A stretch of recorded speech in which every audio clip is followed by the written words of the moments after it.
Hello everyone, this is Johannes, you're watching Board Gaming Ramblings and I'm going solo. Welcome to Going Solo, exploring solo gaming from the perspectives of a new solo gamer. This is the first episode and we're going to talk a bit about why solo games, what is this series going to be, different kind of solo games and which ones I'm going to tackle.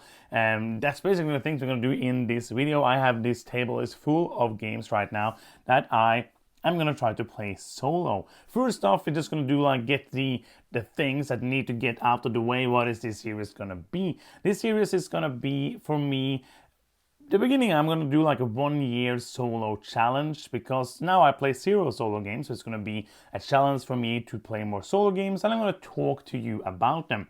So every month, probably at the end of the month, there's gonna be a video. It's going to be like a solo roundup. I'm going to talk about the solo games that I played. I'm going to try to not focus on too many each month so I get a chance to play them many times and delve deeper into them to see how that's going to affect my enjoyment of the game. So every month you're going to get that. If I get the chance to play some newer solo games, I have a few here from this year. I might do some reviews as well if you're interested in that, so let me know in the comments if that is interesting. Let's dive into it. Why solo games? It's a good question. And the first answer is that I feel like it's a big part of gaming. And I enjoy being a part of gaming and I enjoy exploring gaming.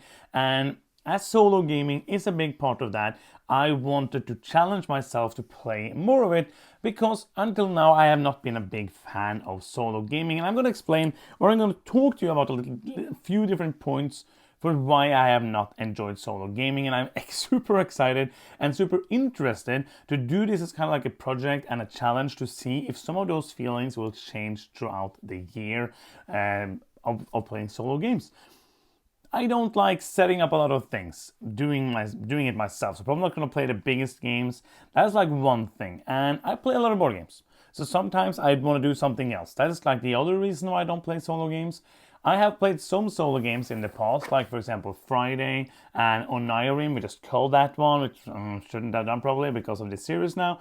Friday is one that I played and I enjoyed that. I enjoyed these kind of smaller games.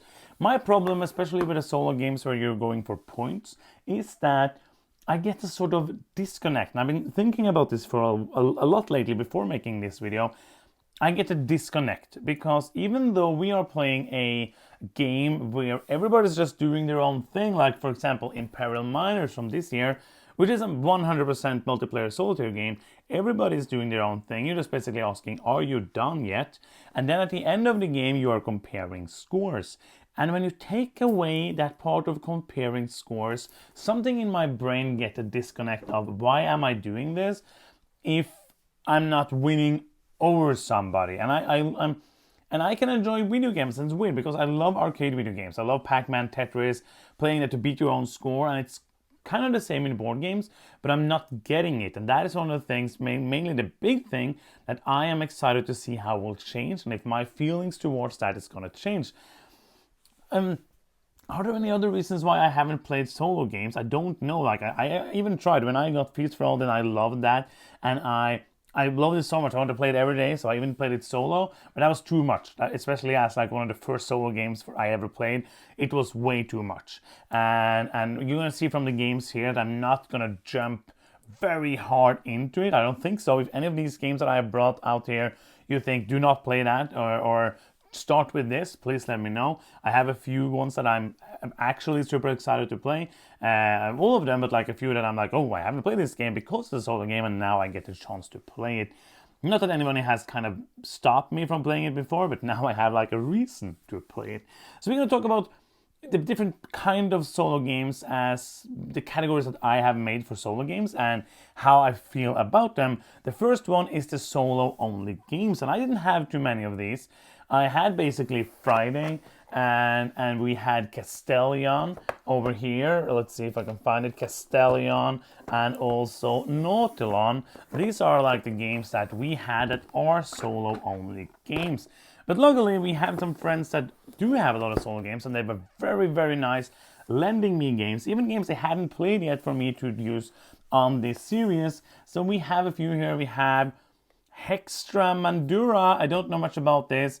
It's from David Haras. I think it's the same designer who did Amritsar this year. And then we have Grove. These are ones I've heard about. Grove and For Northwood. I saw somebody playing this. Looks really nice. They borrowed me the brand new Siberian. This might be one that might make sense to make actually a review for. The same with Witchcraft, which is another one that I was just from Spiel this year, a Siberian as well. And one I didn't pick up, we picked up other ones from Salt and Pepper Games, but not this because it was a solo game. Other than that, I also got to borrow Deep Space D6, another one I've heard about. I'm going to try to put this somewhere because I have many games I want to show you. We have Coffee Roaster. This is from Sashi. This is one I've heard about for a long time, but never. I almost bought it and I'm like, oh, I don't play solo games, but no, I get to play it. And this is one I hope is good. Another one I'm really excited to play is Under Falling Skies because I love Space Invaders. This is another one that I almost have bought many times and one I am super excited to get to play. We also have another brand new game, which is a legacy of you. And Goreful Games has kind of like an up and down thing with me in my taste. And this is a 60-minute game, so I think this might be one that I should wait a bit with. Please let me know if you have played it. It might be complicated for me as a solo gamer to jump right into. I don't think I've ever say me as a solo gamer. We will see what happens. And I bought a game, which is I feel like now has gotten to be like the quintessential solo game, which is Final Girl. And before you say I did not just buy the core box because I have understood that I need other things, so I bought what is this called? This is called Nightmare on Maple Lane, and I'm a big fan of the theme. I'm a huge fan of the horror movies that these games are based upon, and this is the Nightmare on Maple Lane. I also heard that, not Maple Lane, and I heard that this might be the best one to start with, the Happy Trails horror, so that's what I'm gonna do. I'm gonna start with that. And Final Girl is high on my list for the game to start on. I see it's like 20 to 60 minutes. We will see. Maybe I start with something smaller. We will see. And I also got to borrow a third Final Girl box. So that is the category of solo-only games. And those are the games I kind of feel is most exciting for me to try to jump into because they are made for that solo experience. I'm gonna stack them here. They're gonna be in the shot. Doesn't matter. Oh, I'm gonna try to not throw them over. Not throwing them out of the board. Yeah, it's in the corner. It doesn't matter. Next category is deduction games. And I love deduction games, but Suno is so good at these deduction games. And I'm really like wondering how will it feel to play these solo, like Turing Machine. I did check you could play it solo. Turing Machine, The Search for Planet X, and also the brand new Archaeologic are games that I enjoy.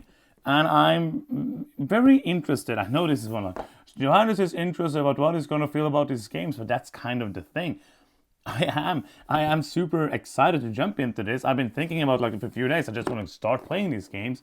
So probably right after I finish filming this, I'm going to go and try to play what is I'm going to call like my first solo game. It's not 100% true, but it is true. The next category is a huge category. And one I might do like a month of just that, and that is roll and writes. Roll and writes most of the time don't have too much interaction and you're just doing your own thing. I have just brought a little. Cartographers I read was a good one as a solo. Tristicana is one I really enjoy. Moto City, that is a solo. I haven't actually checked. It is solo. It's a more crunchier roll and write. The Railroad Ink, we have like the green and yellow box with all of the expansions in here. Bricks, we also have many other roll and writes. So if there's any specific roll and writes you say, now this is a great solo one, please let me know.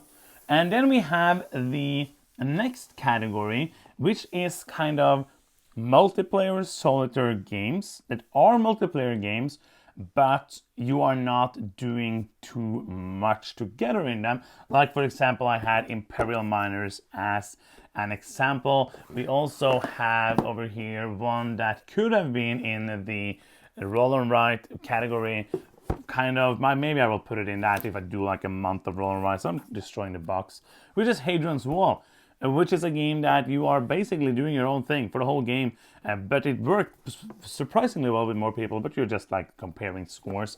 Another one I found, I don't know if this is a good solo game, just let me know. It is a simultaneous play. It seems like it might, because this also might fit into like a Roll and Write month together with that. And the next one, the last one I got in this category, or next to the last one, is Bullet, which I also think I remember reading something on the internet that it is a good solo game. Please let me know. This is kind of like Johannes in deep water. I don't know what I'm doing. I'm used to having like a good feeling of all of the games, and now I don't. The last one is a game that we recently played, and spoiler alert, it's very good. Come Sail Away, but it is also, it has some like racing for things, but other than that, it is mostly doing your own thing. So this is also when I was like, oh, a reason to play it more times than we usually get to do. The last two categories, I don't have any games for here. The one is like the bigger games. Everything from medium Euro games up to Lacerda, games that has automas, games that has more of that involved things. I'm not going to go into those. Especially not in the beginning. I might, if this makes me happy, I might try some of my favorite games that has a solo mode and see if that is something that is working for me. But I don't know. I don't know if that's going to be something that I will do. If you have any suggestions for like very low entry of the bigger games than these, then please let me know. Games that are multiplayer games with a solo mode that makes it work solo as well. And the last one is kind of like the obvious one of campaign games, cooperative campaign games. And those I'm not going to play. Maybe if there were like a solo only and you couldn't play it with anymore. But I just love exploring those stories with Sunniva. And doing that alone would not give me that feeling of enjoyment, I think. Again, if there's anyone that you're like, oh, you have to try this one, let me know. And that's kind of like the things that I wanted to talk about in this video. I'm really excited to play a few of these. I think for me, as I already said, I'm most excited for the games I have not played. So to get to play Coffee Roaster, Under Falling Skies, and Final Girl might be and might be the ones that I'm the most excited for. And I'm probably gonna start with one of those today, probably Final Girl, because I've heard so much about it for so long. I would love that this is gonna be if this could be like a interactive thing, because I am blank. I can Google, I can do this and that, but I would love to get input from you. What are your favorite solo games? What do you think are games I should check out? Is any of these games I should really put to the top? Are any of these games I should wait with, like until I get my feet a little wet and going into the ocean of solo gaming? Please let me know about that as well. And if you, like me, have not played many solo games, maybe you want to do this challenge with me, going more into solo games and seeing if that's for you.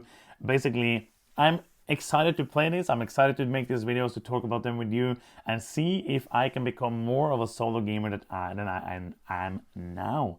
And that's going to be the end of this video. I hope this was interesting in some way. If you are here and you are new to the channel, then you can help us out in a big way by giving us a victory point. And we get victory points if you subscribe by clicking that little button that says subscribe, or it might say something else in your language if you had changed the language on YouTube. You can also click the bell button. So I was usually saying these things. It's kind of weird doing these videos alone. Where are you? I don't know. She's at work. You can press the bell button to get notifications every time we make a new video. You can also like and leave a comment and all of that YouTube stuff. And that's going to be the end of this video. I'm Johannes, and you've been watching Going Solo on Board Gaming Ramblings, and bye-bye.